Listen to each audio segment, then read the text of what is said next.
Adani Gas Service Station ইয়াত স্থাপন কৰা হৈছে আজিৰ পৰা কাম আৰম্ভ হ'ব এই কামটো আৰম্ভ কৰোঁতে অকণমান টাইম লাগিব পাৰে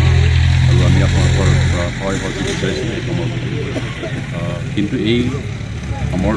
প্ৰণালীটো হ'ল এনেকুৱা যে ইয়াত ছাৰ্ভিচ ষ্টেচনটো বনোৱাৰ পাছত আপোনাৰ ঘৰে ঘৰে মানুহৰ গেছ যোগান ধৰা হ'ব এই অঞ্চলৰ ৰাইজসকলৰ কাৰণে কেনেকুৱা লাভ তেওঁলোকে ধৰক CNG গেছ আৰু আপোনাৰ চিলিণ্ডাৰ গেছৰ মাজত পাৰ্থক্য এটা আছে CNG গেছটো কোনোদিন শেষ নহয় চিলিণ্ডাৰ গেছটো শেষ হৈ যায় সেইটো এটা বেনিফিট কিন্তু খৰচটো সমানেই পৰিব আৰু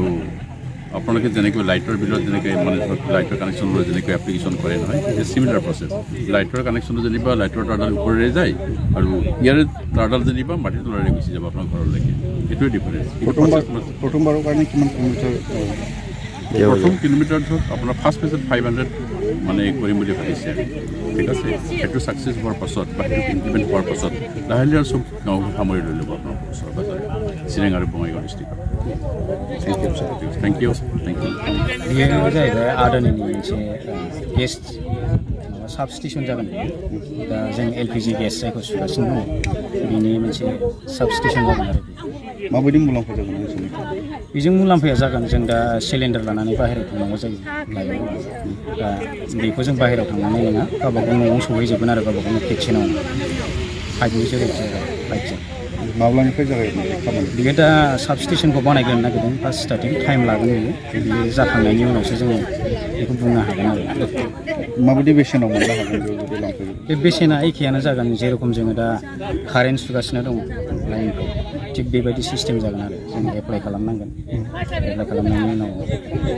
गामि आरो टाउनावबो मोननो हागोन मोनगोन गामियावबो मोनगोन टाउनावबो एप्लाइ खालामोबा मा मा डकुमेन्ट्सनि गोनांथि जानो हागौ जेरै जोङो दा लाइन माबा मिटार बहायनो थाखाय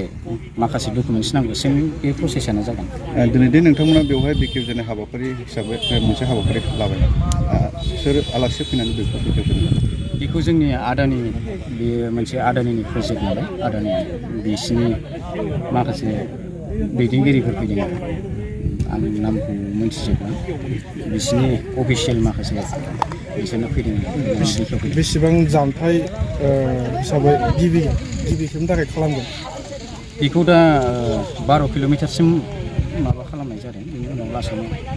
बारायलांबाय थागोन होननानै बुंदों नैबे जोंना साब स्टेशननि जाखांनाय लोगो लोगोनो बेवहाय अफिसियेल माखासे बिल्डिंबो थागोन नालाय बेवहाय फैनानै रायज्लायफैबानो मिथिसिगोन नोंथांमोननिफ्रायबो एडभार्टाइजमेन्ट खालामनाय जागोन नामा एडभार्टाइजआथ' कम्पानिनिफ्राय थागोन